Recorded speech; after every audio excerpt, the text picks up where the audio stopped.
Okay.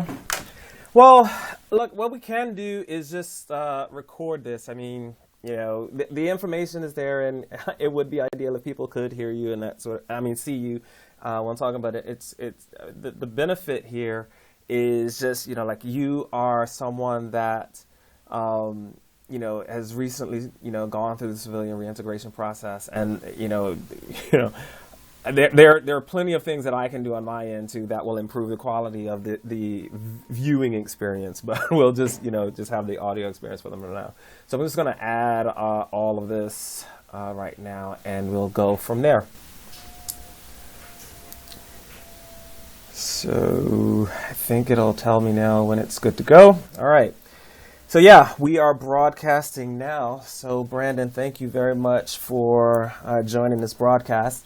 Congratulations are in order for you. So I'll let you tell everyone what you just accomplished here. Sure. No, Yuli, I appreciate it. I guess I'd start by saying thanks to Yuli and CivCom for all the help they gave me in my transition process. Beginning, I think most importantly, from when I actually left Okinawa, Japan, where I was serving as a Special Forces team leader, en route to a pre-MBA internship at a credit fund focused on energy in New York City, and I didn't have a great idea of exactly what I was getting into at that point, but I had a lot better idea and was a lot better prepared than I would have been without assistance from you and CivCom. So that's I guess reiterate my thanks there. I guess fast forward to where I am now. Just wrapped up a 2-year full-time MBA program at the Wharton School of Business at the University of Pennsylvania, and we'll be transitioning to a full-time role with Castleton Commodities International, a merchant commodities trading house based out of their Houston, Texas office within the next month or so. Good for you. I know that. I mean, that's precisely what you wanted to do. Right. I think what would be helpful here is is just for me to explain what CivCom's goal is, and I'm slowly honing in on what exactly it is we're trying to do. Sure. We're trying to help the military family avoid this pit of chaos associated with getting out of the military, right? Like, so if you go the normal route, which is waiting a couple months before you're about to get out to even start addressing what you want to do in the civilian world, you are already behind the curve. Absolutely. Then you've saved some finite amount of money. You're running around searching for opportunities. You can't differentiate one opportunity from another, and you're likely to get into something that you don't want to do. And then so you're going to have to switch back to, if you can, what it is you like doing. What you did, which made it really easy to help you, is you knew what you wanted to do. How to get started, I think, was where I was able to come in and help. What would you say helped you figure out, joining the military after college? What was it that helped you understand, I want to get into energy finance? Well, it was, I guess what I would say for me, I had been interested in financial markets for a long time since I had studied economics as an undergraduate. So I had a level of interest there that had been constant throughout. The interest in energy specifically came from the interplay of energy and in geopolitics. While I was serving both in the Middle East and in East Asia as well. So it was kind of a natural step for me. I would consider myself very, very fortunate for a lot of reasons. One in particular was that kind of the general area that I wanted to get into, I ended up really liking after I dipped my feet in the water for reasons beyond just the ones that I had mentioned. I found that there were a lot of things about the space that worked well for me. But I think it's, I guess one caveat that I would give people is that, you don't know what you don't know, to borrow the old Army kind of line, and I think you should be prepared to try some things and to set yourself up in a position where you can try stuff, transition to something else if it's not exactly what you thought it was going to be. Just in general, right? To expect perfection on the first go round is probably asking a little bit too much, but to that point, I think the extent to which you can, as you said, you start planning, well beyond that couple months out, and to start doing research. I mean, kind of the better research you are, the better armed you're going to be to make the decision about what is or is not going to work for you. Yeah, I mean that's absolutely it. And I think, for context, these opportunities that you're looking for, everyone's looking Right. for these Yep. Correct. opportunities. And you're coming from a completely different culture. Sure. The people you're competing with have been in this world and they've Yes. been running around. They've had internships, they have friends, they have networks, they know so much more. So, it is the cost of serving that Yep. when you are getting ready to do this transition, there is going to be a period, like the mission matters and Right. you have to focus on the mission there. It's not even negotiable. Right. But you are going to have to prioritize doing that research and coming up with a plan as early as possible, because you're getting into the ring with people that have been preparing for a good portion of their lives to be better than you so that they can get that job opportunity. Sure, sure, absolutely. And I think this is an area where certainly, working with you was very helpful. I think that there are a lot of folks out there who are really willing to help transitioning veterans and to give their time to answer questions, all of those things. But what nobody is going to do for you, I think this is a kind of a challenging thing to grasp as you leave the military, where there are clearly defined career paths, clearly defined kind of avenues of professional advance, if you will, where there's a certain job you take for a certain period of time and you know what comes next. That's really not the case, or at least it's not transparently the case in at least in the civilian careers that I looked at. And I think a lot of the people who are willing to help you will give their time, will provide information, but you need to kind of show up to the game with a framework of what you want to learn, and have really specific asks of the people who are helping you out in order to maximize it. I think where I think a lot of transitioning vets run into trouble, at least the individuals who I've assisted, is that they've been high performers before, and they just kind of expect to transition out and say, "Hey, I'm going to continue being a high performer. I just need somebody to tell me where I can go be a high performer." And that degree of, I guess, strategic clarity is not readily available. It's something you have to develop for yourself, and then fill in the surrounding details. Absolutely. Absolutely. I mean, and on top of that, I mean, I think you're tapping into the networking aspect of it, right? Because you no longer have a chain of command that's looking out for you and pointing you in the right direction and say, okay, here are the blocks. Right. You now have to build and rely Yes. on a network and manage that network appropriately, because, a lot of folks will give you that first phone call because you are a veteran. Thank you for your service. But you have to deliver on that phone Yes, call. absolutely. That Yep. phone call can't be a waste of their time, because everybody is busy, particularly, if we, as we do with CivCom, helping you while you're still in the military, talk to people that are no kidding in the job you're interested in, so that you can understand that day in the life. They are prioritizing you. Right. And they are likely not doing something else that they should be doing at their organization, or they are making sure they're going to stay a little later at work so they can take your phone call and make sure that you're ready to go. You have to make sure that that is a positive experience for them. Yes. Otherwise, they stop taking those phone calls Absolutely. from you. Like they'll continue to help people, but only helping people that will come and are actually prepared.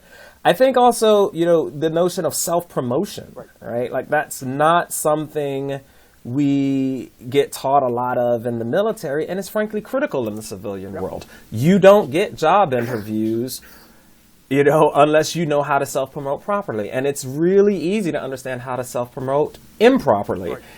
Too much self-promotion and you're arrogant. Not enough, you're not interested. So finding that fine band, of self-promotion, knowing what the right answers are to the questions is critically important. And these networking opportunities, these opportunities to work with people out there that know what they're talking about and turning them into your advocates is hugely important while you're still in. Right. Absolutely. No, I agree completely. I think I think to that end, I think you get one thing that I mean, for me was a little bit foreign, but was really really important. And I think it took a while to maybe not perfect even yet, but to kind of develop a useful approximation of as an elevator pitch, right?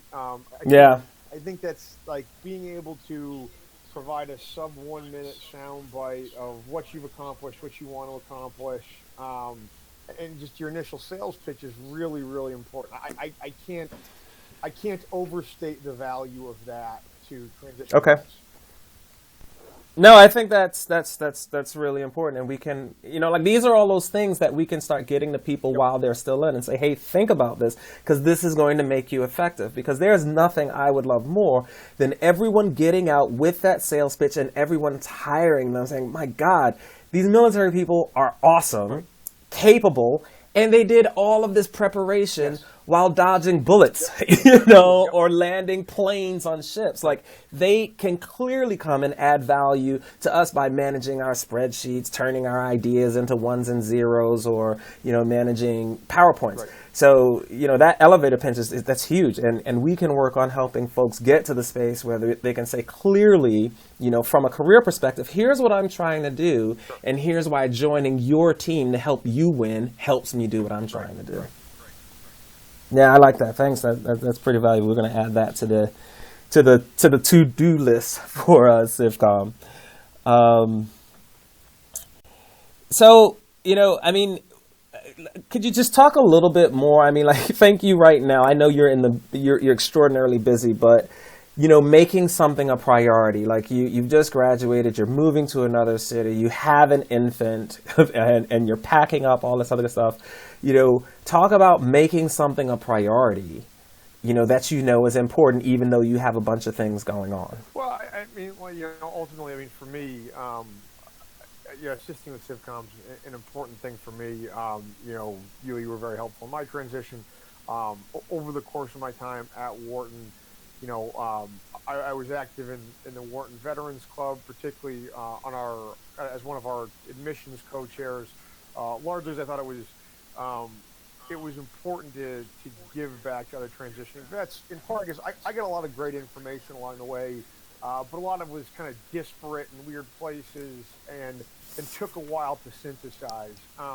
And I guess this is, to that elevator pitch and being able to effectively, I guess, verbalize what you did in the military to what you can do in the civilian world. I was somebody who did a lot of reconnaissance work on behalf of strategic decision makers, a firm believer that you add value by putting info in one spot that is easily understood by anybody who's approaching. And that's a key point of the transition for anybody in the military to do that with their job. But for me, it was really important to try to help put a lot of useful information into one spot that could be easily accessed, kind of step by step, for transitioning vets. And so this is, I guess, just another step of me attempting to do that. That I like that description, adding value by putting information in one spot so that it's easily digestible. I'm taking to calling Civcom like air traffic control, and we'll fill the gaps where there is no one to point you in the direction of. But people that are out there doing things amazing, I have no interest in being everything to everyone. Right, sure. That's not what this is about. Right. But it's like, how can we help you figure out where you are, where you're trying to go, and the most efficient path to get there, and also a plan B, right? Because, we had a conversation with one of our Yale professors who talks about the difference between having a job, having a career, and having a calling. Right. And, it's one thing for you to understand what you want to do and like what you want to do, but a job market means that somebody has to be willing to pay you to do that. And what you are interested in doing may not be what people are interested in paying for. So what's your plan B to say, okay, well, here's how I can get a lot of what I want done from work, and now I have this, hobby on the side that fills whatever gap I'm not able to get, from work. Sure. So, the idea of like how do we get all of that? Military folks, of course, were focused on a mission, the entire time. But when you come to the civilian world, now it's about your motivations and recognizing those, understanding, okay, I do like this, I don't like that. Here's how I'm going to turn that into a career and possibly a combination with hobbies to help folks, get a sense of fulfillment and meaning out of what they're doing. Absolutely. No, I think that's a great point. I would quote one of the vice deans here at Wharton who has been an informal advisor of the Vets Club for a while, and the case that she made was that you kind of have to assess. Yeah, I mean, how much time do you want to have in a week to do something other than work? And that alongside of, hey, what's your risk tolerance? What are your financial needs, and all that stuff needs to go into the equation when you think about um, what options are out there. And I think a lot of transitioning vets get focused on the shiny object, if you will. What's the next elite thing to do? What's the most challenging thing? And I think it's really really important to put it in that whole life context. Yeah.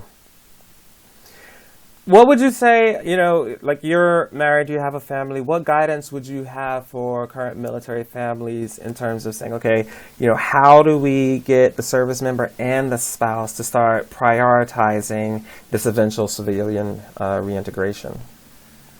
I mean, I guess what I would say is if you think you want to transition out, and there could be a lot of reasons for doing that, I think my attitude is from the moment that you think it's time to make that change and leave leave whatever service you're serving in, that's the time to start thinking about what I want to do next.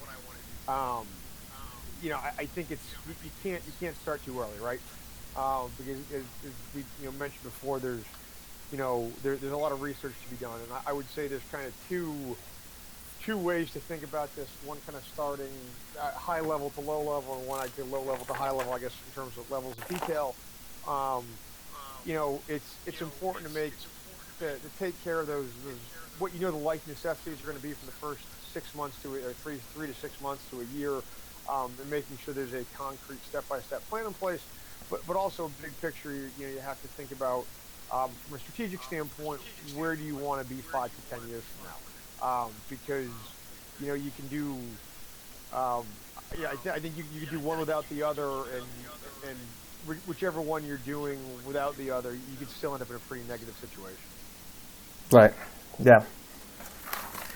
And I think, I mean, it too, again, I know that it's important and you're busy and you're swamped, but, I just don't know how to reinforce strongly enough the fact that you just have to make it a priority. I get it, between duty and deployments and all this other good stuff. There are so many other things that you could be doing, but this challenge is coming your way, and there's only so much help other people can give you. You have to, no kidding, sit down and say, all right, I'm going to make this a priority, and I eventually know where I want to go, and I'm going to I'm going to commit to making my transition easier than it would otherwise be. Yeah, no, I think absolutely. I think that nobody's going to do it for you, right? Like, and I think right. I mean, certainly I had at various points Army branch managers say, like, nobody's going to manage your career for you, but like the reality is that like the Army would in fact manage your career for you if you didn't do it. Now right. You might not get the results you wanted, but you still had somebody managing your career. Whereas in a transition to the civilian world, there will actually be no one managing your career. To me, it's the only way you can really, I guess, frame it is that like nothing's going to happen if you don't do it. And I think this is a scenario where you have to apply backwards planning and say, if this is where I want to be a year from now, what steps do I need to take in between, and how long is each of those steps going to take? And to me, I think it's for me it was instrumental to have a timeline. When I identified what I wanted to do, and come up with it certainly wasn't a day-to-day schedule, but it was a month-to-month and certain months a week-to-week schedule as to what things I needed to do while I was still serving outside of work hours to make this a successful transition. I think that's the level of planning and discipline you've got to apply. Well, great. So I mean, like the goal here for these is for them to make them small, brief bites that people can listen to in a setting or something like that. And so I think that's all that I had for you. Are there any questions you have for me about what we're doing that I can answer? Not, not honestly, Okay. not much. I just, had, obviously, I want to stay abreast of how things go and help out in whatever way that I can. So it's certainly been great. Absolutely. And I mean, likewise, I mean, our goal isn't, oh, you now have a job or a career, then we're done. I mean, like, we're connected on LinkedIn. Let me know if there's somebody I know that would be beneficial to you. If there are some resources you need after you jump into the career. I mean, after you get there, performance review is coming up in a month. In a year.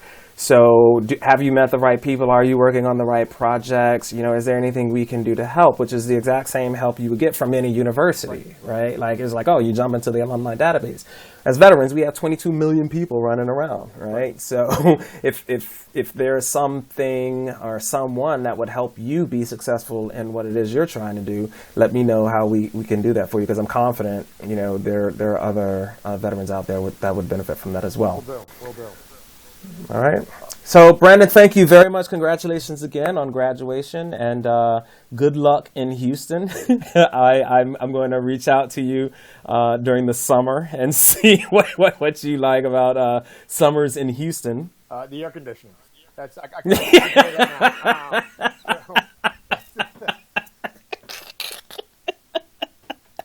I got it. I mean, that walking from air conditioning to your car, the length of a sidewalk, and be getting drenched in that time period. Yeah, we'll touch base, if not before then. But I definitely want to know what that experience is like. But again, like, you were special forces, so you probably know how to deal with all that stuff. But us commoners, we're just like, man, being that close to the sun and the heat and humidity is just a situation. Yeah, that's why you plan your route ahead of time to minimize the time outside of the AC. But fair enough. All right. Well, hey, Yuli, thank you very much. I appreciate it. All right, bud. Talk to you soon. Talk to you later. Bye. Bye.